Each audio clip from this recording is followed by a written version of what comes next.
सम्पूर्ण फेसबुक मित्रहरूमा मेरो नमस्कार। म अहिले सोलुखुम्बु जिल्लाको माप्यदुधकोशी गाउँपालिका वडा नम्बर 4 घुम्ने मेराबाट बोल्दैछु। यो गाउँ पहाडको काखमा बसेको, जहाँ बिहानीको हावा पनि पवित्र लाग्दछ र साँझको उज्यालोले मनमा नयाँ शक्ति जगाउँछ। यहाँ हरेक पाखा, बारी र बाटामा माया छरिएको छ र हरेक अनुहारमा आत्मीयता झल्किन्छ। आज हामी सबैको मनमा छ तिहारको उत्सव, उज्यालो, खुसी र प्रेमको पर्व। तिहार हाम्रो संस्कृतिको एउटा गहिरो भावनात्मक अध्याय हो। यो पर्वले केवल दियो बाल्ने होइन, मनभित्रको अन्धकार मेट्ने सन्देश दिन्छ। दिदीबहिनीहरू घर सजाउँछन्, दाजुभाइका लागि टिका तयार गर्छन् र दाजुभाइले पनि त्यो माया र सम्मानको प्रत्युत्तर दिन्छ।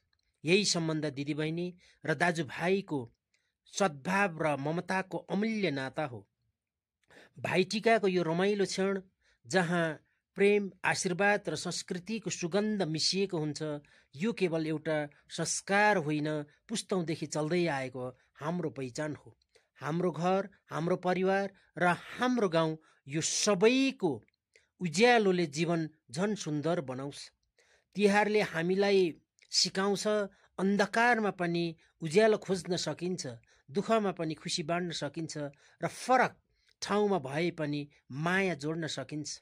गाउँका गल्लीहरूमा देखिने मुस्कान, दियोको झिलिमिली उज्यालो र परिवारको हाँसो, यी सबै हाम्रो सम्पत्ति हुन्।